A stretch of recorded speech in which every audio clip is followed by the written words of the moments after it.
Well, it's been a week. Some of you are probably in shock. Actually, probably all of you are in shock. Some of you may be pleased. Others, probably more of you, are a bit dismayed. I said on Facebook immediately as the results were coming in, I'm a data geek, right? So I knew by 10 o'clock things were going differently than people had predicted it because I was digging down into Pennsylvania and Michigan just because that's who I am.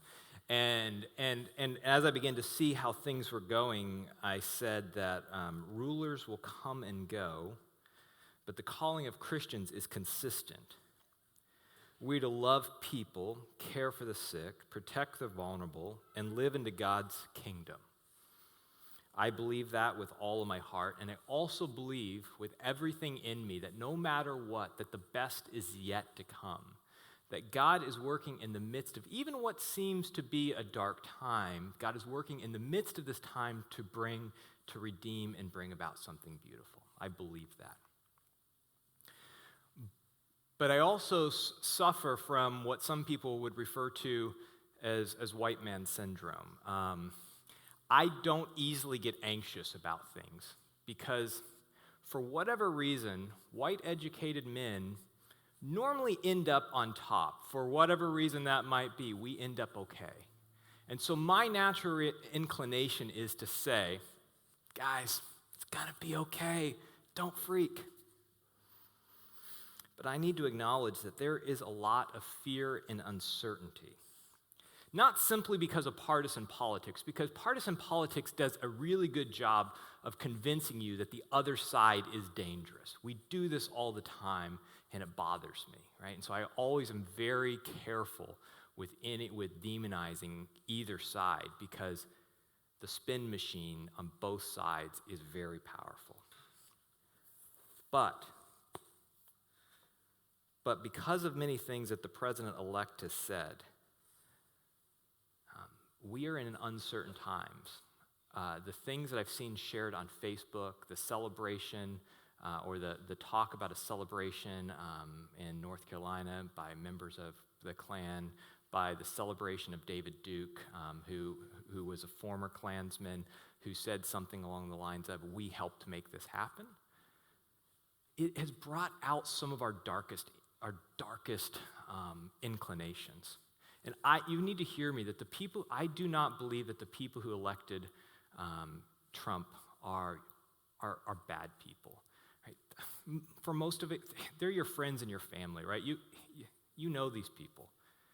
For many of you, I know that they're your friends and your family from back home.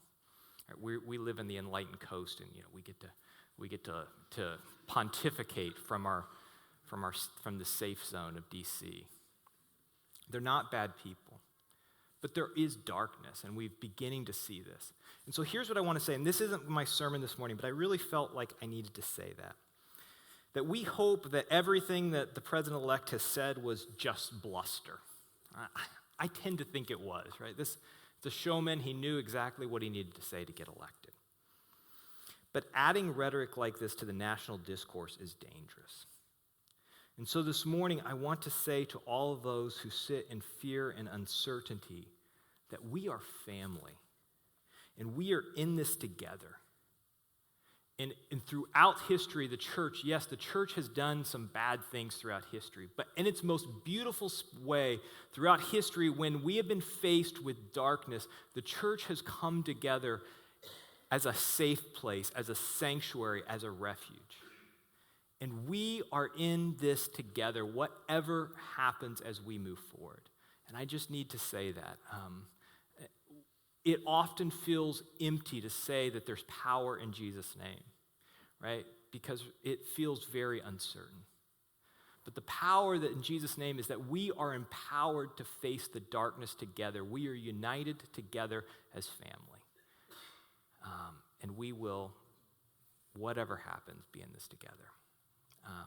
So I just wanted to, before I started my sermon, I wanted to say a prayer for us.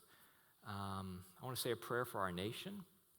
And then I'm going to jump into practicing abundance like nothing else has happened. So is that okay? Let's pray.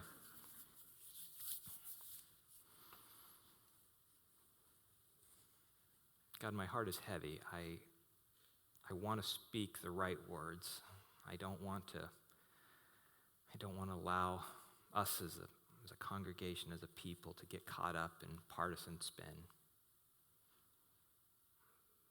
But this past week has brought out some of the darker sides.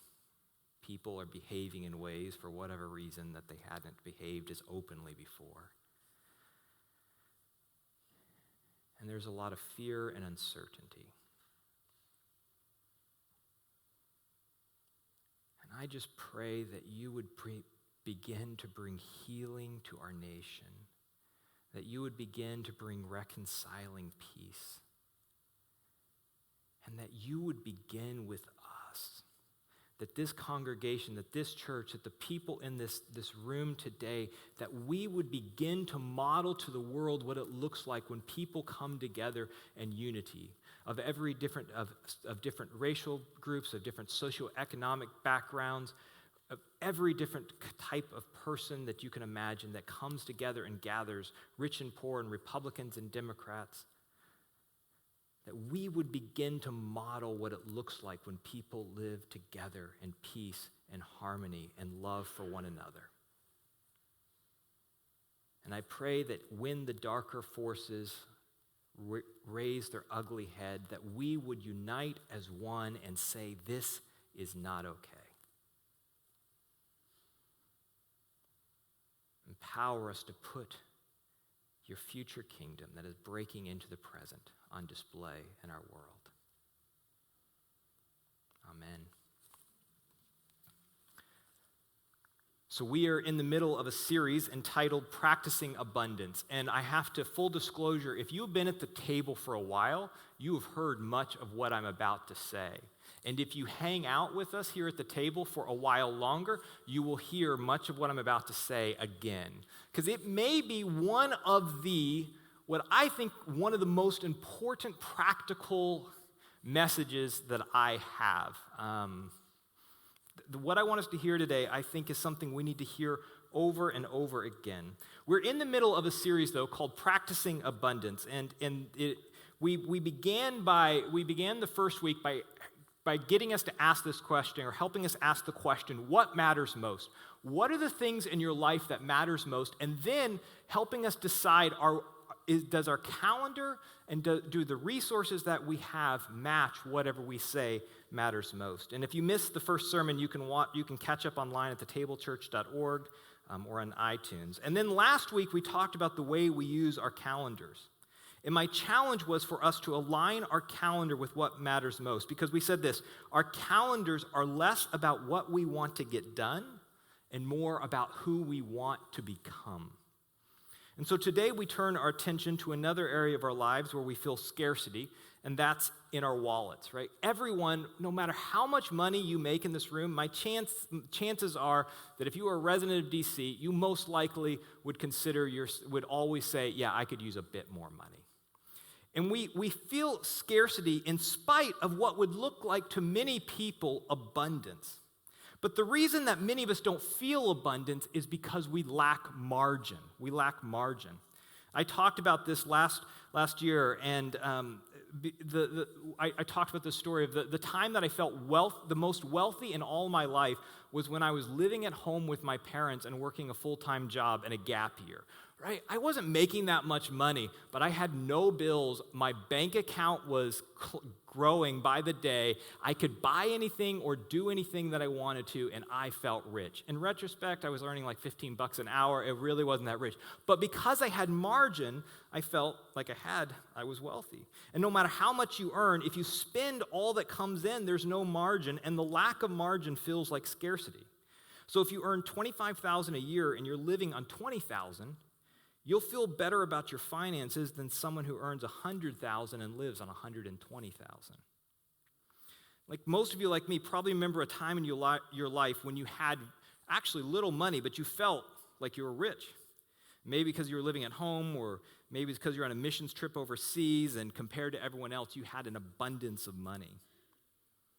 Or maybe you got that first big raise. I still remember when I got like a big raise, and before everything came out of my bank account that first week, when the direct deposit hit, I thought, I'm rich. Like, this is amazing. And then my car payment and whatever else I had at the time came out, and I was less rich than I thought. But the problem is, as life goes on, we begin filling it with more and more things. Better wine, a nicer car, clothes that actually fit, right? Dinner at Rose's Luxury instead, or at Benihana instead of Taco Bell, and the beater you drove in college just doesn't bring you as much joy now that you have graduated to a brand new car with leather interior and windows that actually work, right?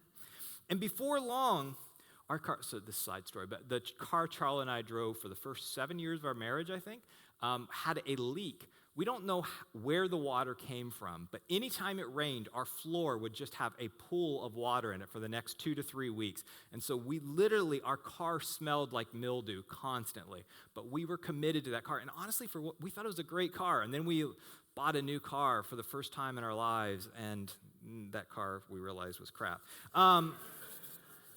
And before long, and there's nothing inherently wrong with this, but it's impossible to go back. $2 Chuck just won't cut it again once you've been to a neighbor's house or a friend's house who shows you what good wine actually tastes like. When Charlotte and I first moved to D.C., we came from both of us came from teetotaling families, so we really didn't know what good wine was supposed to taste like.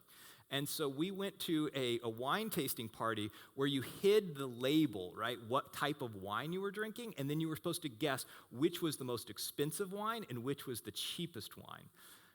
We both, Charlie and I, the only people in the entire party, like 20 people were there, we both chose $2 Chuck as being the most expensive wine because it's got like a lot of sugar in it, and so it tasted a bit sweet, and so we thought clearly this is the more expensive wine.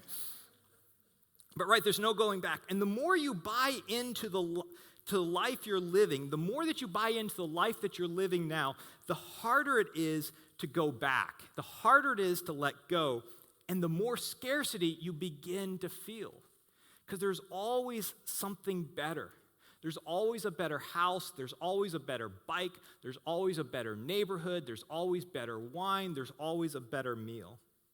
And so today we're going to explore this problem through the lens of the Apostle Paul. But before I do, I want to give us some background, and this actually pulls from what we talked about last year. But there's a passage in 1 Timothy that says this. It says, "Tell people who are rich at this point not to become egotistical and not to place their hope on their finances, which are uncertain. Instead, they need to hope in God, who richly provides everything for our enjoyment." In the earliest church, one of the more powerful symbols to the world of their love for one another was the diversity of the early church. Right? So it was rich and poor, slave and free, males and females served equally. And early on, you had incredible community among classes of people or groups of people who would never hang out together. But as time went on, and we catch glimpses of this in the New Testament, there began to be a divide between those who had resources and those who didn't have resources. There's a passage that talks about eating and drinking the communion unworthily. Some of you may remember that.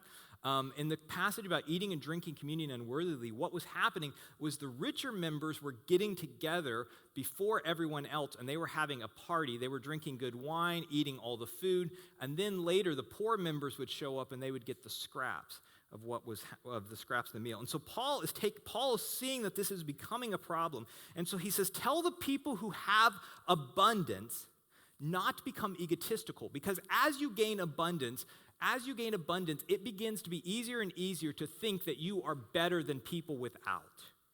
Tell the people who have abundance not to place their hope in their finances, which are uncertain, but instead to place their hope in God, who is the one who richly provided everything for our enjoyment. And then Paul continues on. Tell them to do good. He doesn't command them to be good. He says, do good. Tell them to do good, to be rich in the good things that they do. Be an above average do-gooder. Because the more blessed that you are, right? Paul believed that the more blessed that you are, the more opportunities you have To whom much has been given, much is expected. In the U.S., the more money you have and the more time you have also means the more options that you have, right? And our time and our resources end up getting gobbled up on ourselves. And we talked about this last week, about just the amount of time that we have, the amount of leisure time that we have. Did you know that if you sleep 8 hours, which, who gets 8 hours? Anyone get 8 hours sleep? One person? We need to talk about your secret. If you get 8 hours sleep and you work 50 hours a week, you work 50 hours a week and you get 8 hours sleep, you still have 62 hours of free time in your week. And then you take out all the other things, commuting and all the other things. We end up with what we talked about last week. You end up with about 30 hours of leisure time. But the more time you have, your inclination is not to do more for other people, but your inclination is to do more for yourself. Most of the world would kill to have the margin in their calendar that we have. And Paul is saying, look, Paul is saying that those of us with abundance, you have a responsibility. You have a responsibility to steward well the time and the resources that have been given to you. Paul says, look, be rich in good deeds because those with more are expected. He continues, tell them to do good, to be rich in the good things they do, to be generous, and to share with others. People with abundance are less generous than people without. Because I love data, I dug down into the giving patterns of people in Washington, D.C., and I took 2002, which is the neighborhood by H Street where we started our church. And if you live in the H Street neighborhood, and this is based on the 2000, I think it's the updated 2014, and maybe the 2010 census data. If you live in H Street neighborhood and you make $50,000 or less, you gave away 8.42% of your income. If you live in this zip code, 2001 or 20010 or 09, I guess this is 09, you gave away 6.45% of your income if you earned under $50,000 a year. You gave to charity, nearly 10%. But if you made up to 75,000, you gave away 3.3%. And if you made 100,000, you gave away 2%. And if you keep going up to 200,000, it gets less. Because the reason is that when you have wealth, your temptation is to hoard. When you have abundance, your temptation is to hoard. And often we think we are above average do-gooders because we are giving a larger sum than someone without as many resources as we have. But the truth is, we're not. We're hoarding. Rich people give large sums, but smaller percentages. And I want to share a story from the Gospels. I want to share a story that Jesus talks about that I think really has the power to transform your life. Not only the way you invest in others, but I honestly think this principle that we discover in this story really has the power to transform your finances, the way you approach money. So the story goes like this. Jesus is always trying to capture the imaginations of his disciples. Right? So he's always painting a picture. You've heard it said, I say, or he'll tell a parable. He's always doing something to try to help them see the world with new eyes. Right? He's trying to help them see what it looks like when God's reign, when God's administration comes to earth. And so one day, Jesus is preaching in the temple, and he sees something that captures his eye, and he knows that this is a moment where he can teach his disciples. And so he's at the temple, and there's this jar at the door where people, as they're coming to the temple, would make a donation. And so Jesus, we read, beginning with verse 41, Jesus sat across from the collection box for the temple treasury, and he observed how the crowd gave their money. And so Jesus is sitting there, and he calls his disciples and says, hey guys, sit here. I want you to see something. And many rich people were throwing in lots of money. And one poor widow came forward and put in 2 small copper coins worth of church, or 2 small copper coins worth a penny. Now, if you grew up in church, you may have heard this interpreted as the widow's mite. You might have heard a story about the widow's mite. These copper coins were known as the smallest denomination in Hebrew life. It was about so a denarius is about 1 day's wage. This was the denomination she used was 1/128th of a denarius. It was nothing. It was minuscule. And then Jesus says this. He called his disciples and he said to them, I assure you that this widow has put in more than everyone who's been putting money in the treasury. She was richer towards God than all the others. And they've got to be a bit confused because Jesus is saying, look, she's doing more than all these other people. And the disciples have been sitting there and they watch her put these 2 tiny coins in, and they've been watching other people literally bring bags of money and dump them upside down into the treasury. And Jesus is trying to get across that zeros on the end of a number does not move God. And God is not impressed by the number of zeros that we give. Percentages move God. He says this, all of them are giving out of their spare change, but she, from her hopeless poverty, has given everything she has. Paul's trying to say, look, rich people give large sums and larger percentages. And he's saying, look, be generous, be above average. And I want to talk, and this idea of percentages, this idea of not just giving from your abundance or learning to live in a percentage is what I want to talk about just for a minute this morning. And if you're new to the table, like this is a weird sermon. Actually, this is a weird series for me, but I like to every so often talk a bit practically. You are living on a percentage of your income. You are living on a percentage of your income. The problem is, for many of you, you have no idea what that percentage is. Right? For some of you, it's 110%. You'll figure out pretty quickly that you may be living on a bit too much.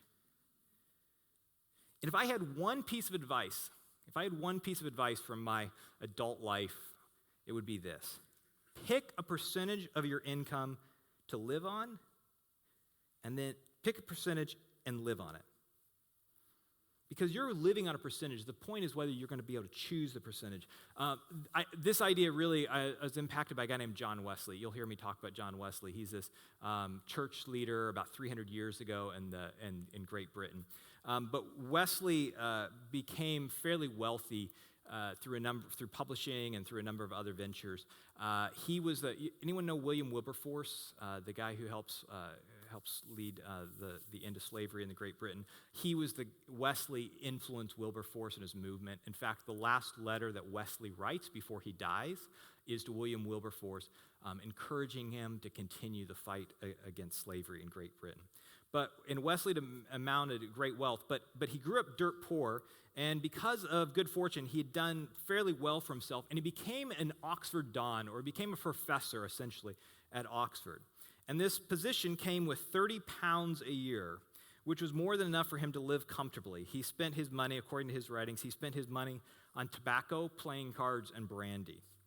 And then, which is not the worst way to spend your money, but anyway, and then one day, he came in and he found his chambermaid didn't have a coat during the winter. So he had this person who's cleaning his room. He came in and he realized she didn't have a coat. And his initial reaction was to dip into his pocket and pull out some change and give it to her. And then he realized he didn't have enough. And so not long after that moment, Wesley made a commitment that for the rest of his life, he was going to live on £28 a year. And he was, I think, 30 when he made this commitment. And he kept that commitment throughout the rest of his life, no matter how much wealth he made. And Wesley became, through marriage and a number of other things, one of the wealthier people in Great Britain. And he gave it all away. In fact, he planned to give everything away until when he died, he would have £6 left. And so when Wesley died, he had £6 left. And he had some of the poor of London be his pallbearers. And he gave instructions in his will that the final £6 were to be distributed, one to each pallbearer. He died penniless on purpose. Wesley made a decision when he was young what he was going to live on, and he lived on that for the rest of his life. Right? Because the assumption is right now that we spend money. I mean, let me just talk about myself. For us, we spent money rather loosely when we were younger. My wife and I didn't have kids. We didn't have many responsibilities, and so we spent money. And our thought was always, as someday we will then begin to be more generous. Because it'll get easier, we'll have more money, we'll be making more. But what I've discovered is the older I get, the harder it is to be generous. Right? The older I get, the harder it is to be generous. Because it really is, I'm not kidding when it really is hard to go back to eating Taco Bell. I love dinners at Rose's Luxury. And you get to a point where you can go and do that without worrying about doing it. But it's really hard to go back. And so at this point, and I know many of us are fairly young, at this point in our lives, if you figure out what percentage of your income you're going to live on, it can be transformative to your life. Because forget faith, forget anything else. You will be a happier person if you have margin in your life. Because if you are always living at the limits of what you earn, you will always be stressed, and you will always feel scarcity, and you will never have the freedom to pursue the life that God wants for you. Because you will never be able to do something crazy and give it all up and go follow the dream that God has for you, because you have way too many bills to pay and way too many credit cards and way too many other responsibilities, and you are stuck. What percentage of your income do you live on? Here's a dashboard for you. Here's a dashboard. I love dashboards. How much money do you live on? How much money do you save? And how much money are you giving away? Now, this is not a sermon on frugality. Look, some of you, as you figure out what you value in life, it could be great food. Enjoy great food. Spend way too much on some ridiculous meal. That's okay. This is not about, it's figuring out what do you value in life. But it also is about sacrifice. Maybe if you value going out and having a great meal, it means you're going to have to live with a roommate, or you're going to buy used clothes, or whatever. You're going to have to make some sacrifices. It's about aligning your spending with your values. And for those of you who are Christians, who are followers of Jesus, it also means giving beyond yourself. If you are spending all of your time and all of your money on yourself, you will never be able to love other people the way that Jesus loves other people. Jesus says it this way, for where your treasure is, there your heart will be also. For where your treasure is, there your love will be also. And if you are spending your time and your resources, whatever your treasure is, your gift, the gifts you've been given in life, the talents, the money, the time, whatever it is, if you are spending it all on yourself, your heart, your love will be for yourself. The thing is that Americans actually do give away a bit of money. This is the second thing I think I'd like us to hear. We do give away an okay amount of money, but the thing is we give it away unintentionally. We don't decide what to give. We just give it away spontaneously. So you get invited to a fundraiser and they show a really powerful video, or a friend posts something on Facebook, the ice bucket challenge. You're like, oh yeah, I should give to that. So, you'll donate $50 to this. A friend's running a marathon. You'll sponsor, amount for each mile. And so you'll give a little bit there. And so we give. If something grips our heart, we'll give. But you're not thinking in terms of percentages, and we're not often intentional about the way we're giving. We're giving from our spare change. We're giving from our spare change. And the only way to ensure that your hope doesn't migrate towards wealth is reversing the trend. And to reverse the trend is this. Pre-decide what percentage you're going to live on. Pre-decide what percentage you're going to save. And pre-decide what percentage you're going to give. You've got to figure this out. That means you need to figure out what you're going to live on, and then what things aren't going to fit, what things you need to cut. Because like I said, it will never get any easier. For some of us, that means being creative, making hard choices. It means maybe Dunkin' Donuts over Peregrine. That's my coffee choice. Peregrine is my favorite coffee shop. It might mean making coffee at home. I hope not. For some of us, it might, like I said, it might mean taking a roommate. You have to pre-decide an amount to save and then to give away. And whatever you pre-decide to give away, you need to give away first, right? That goes first. I want to get a bit more practical. And I know this is an overly practical sermon, but I think we need to hear this. I would suggest that you pick 2 or 3 organizations. You pre-decide, for easy, we're going to say you pre-decide to give away 10%. That's what the church has always talked about, is tithing. You need to pick 2 to 3 organizations where you give your money and where you give your time. Look, it does not have to be, I can give you a pitch for why the church is a great place to give money, but this is not what this is about. Right? You need to find, what are the passions of your heart? Like, do you care about human trafficking? Or you need to find a place where you can, or ending human trafficking? Do you care about ending human trafficking? Yeah, I said once, I was giving a similar talk, and I was like, do you care about supporting human trafficking? And like, I don't think that's what you meant. Do you care about ending human trafficking? Then find a way, an organization where you can invest both your time and your money. Do you care about ending homelessness in the city? Find a place where you can invest your time and your money. Choose 2 to 3 organizations. Honestly, it's probably best to limit, shrink it down. I'd probably go with 2, where your time and your money can give. And I think it's important that you not only give, but you also volunteer. Because for some of you, giving money is easy. You've got so much you don't even know what to do with. I remember I preached a similar sermon about 3 years ago, and this young woman came up to me afterwards, and she's like, money is easy. She's like, I got so much money that I literally could give away buckets and I wouldn't notice. And I was like, we should be friends. But she's like, for me, it's about time. Right? She's like, to have all that money, I work such an insane schedule that I spend all my time on myself. Right? So you need to also be investing not just your money, but you also need to be investing your time. Now, I do want to make a pitch for the church, because we are here today, or less a pitch and more a thank you. We are here today because many of you pre-decided to give generously of your time and your money. That's the only reason we're here. It'd be impossible to operate a church based on people sporadically volunteering. If I didn't know that Shakir was going to show up on Sunday to make the best coffee in the city, right? I would be panic. What was that? Okay, yeah, a little love for Shakir's coffee. We would be in a panic constantly, right? Someone pre-decided to show up, to invest time and money to make the Table Church possible.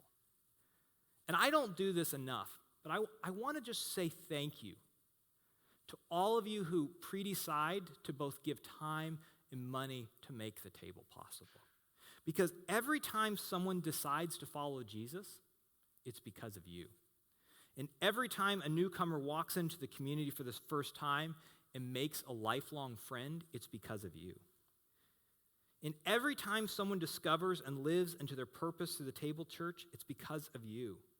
And every time someone is fed on a Saturday, either here or at the church in Douglas and Northeast, it's because of you pre-deciding to give your time and your money.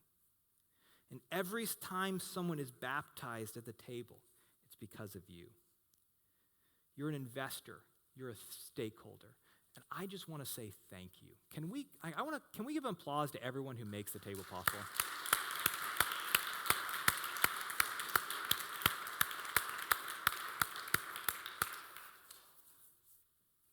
People show up here, pre-decide to show up at 8 o'clock on Sunday morning and prepare the music and get the sound just right and to turn the lights on and to get the kids' room set up and to get the heat on. I'm so thankful. So many of you have incredible stories to share, stories of deciding to follow Jesus and discovering your purpose, of finding community, of making lifelong friends, because someone pre-decided to give their time and money. So here's what I'm going to challenge you to do this morning. Pick a percentage to live on. Pick a percentage, whatever it might be, right? It's going to be 70%, 50%. There's a couple in our downtown campus that chooses to live on 50% of their income. And they then save and give the other 50% of their income. and they have some goals in life. Like they want to be able to retire at, I think it's age 40, so that they can serve other people with the rest of their life, right? They've pre-decided what they want to do. They figured out what matters most. Right now, they're doing they're working crazy hours, and if you were to see them, you'd think, wow, you're really spending a lot of time on yourselves. But they've set a plan, and they are executing that plan. I am not that disciplined. But like, pre-decide what you're going to live on. And then pre-decide what you're going to save. Right? They do studies like the average American, I think 50 to 60% of Americans could not, if they had a $400 expense, they'd have to borrow to make that happen. Right? Pre-decide to save. And then pre-decide to invest and to give beyond yourself. And this is not, like I said, this is not like some pitch that you need to give to the Table Church. Now, I think the Table, I'll make a pitch for us. I think we're an incredible place to invest because it makes an impact in people's spiritual lives. It builds community. It works for justice. It feeds the hungry. It provides a place to wrestle with important issues. We have racial dialogues here. Like, there's amazing things that happen here, and I think this is an incredible place to dedicate your time and your money. But for some of you, you don't trust the church, and you have good reason.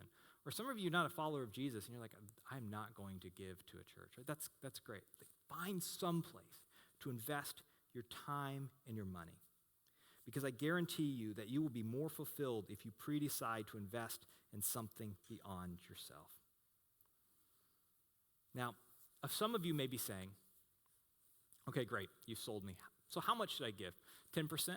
I bet you're going to say 10%, right? This is the tithing message is coming. Right, look, the median income for millennials in DC is $54,000 a year.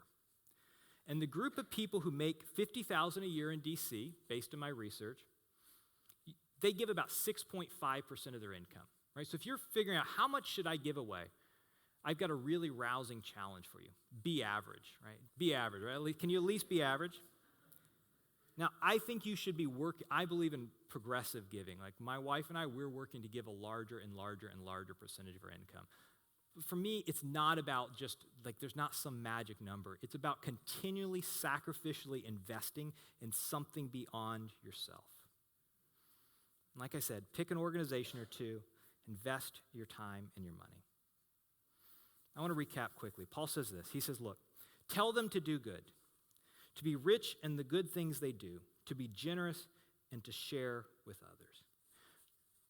As you get older, and as you grow in your career, and as your resources increase, you will find it easier and easier for your hope to migrate to how much money is in your bank account, or to your job, or to whatever it might be. And the only way you're going to keep your hope from migrating is if you pre-decide to use a percentage of the gifts and the talents and the resources that you've been gifted with to invest in someone and something beyond yourself. I believe this with all my heart because I've seen this in my own life. I've lived in DC long enough to know how easy it is to be captured by the idols of this city that promise us joy and promise us the good life, but in the end, they really are empty. And I think if you do this, you'll begin to save better, you'll begin to spend less, and you'll begin to understand what a demon debt is. Because as your heart shifts, you begin to realize more fully the choices you're making. And giving redirects your heart. The world, especially after this election, or maybe I should say it's exposed after this election, is longing for a message and a vision of hope. And it's sold out generosity. It's sold out generosity, not just of time, not just of money, but of time and of talents.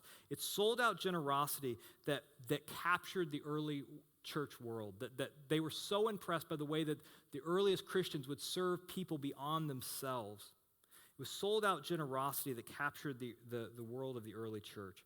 And it's that same type of sold out generosity that can provide an image of hope and an image of grace and an image of love to a world that is hungry, that is longing for a vision of something better. Because whether you're on the right or whether you're on the left, you know that the way that the country is going and the way that things are going are not sustainable.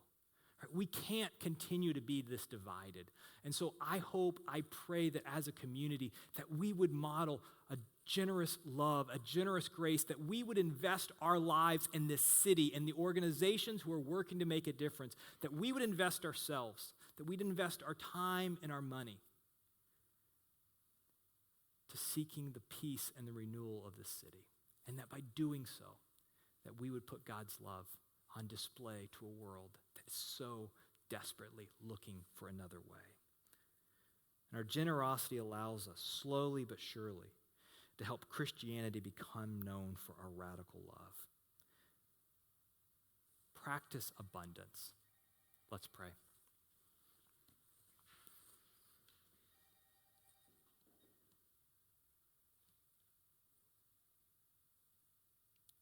God, there are so many resources in this room, so much talent. And our city and our world is longing for a vision of hope. It's longing to see what love looks like on display. And I pray that you would begin to stir in our hearts, that we would begin to ask the question of where are we investing? Where are we investing our time and our resources? Are we spending it all on ourselves? Or are we generously giving? I pray that you'd continue to work on us over the next few weeks and the few months as we as a country begin to wrestle with what the future looks like.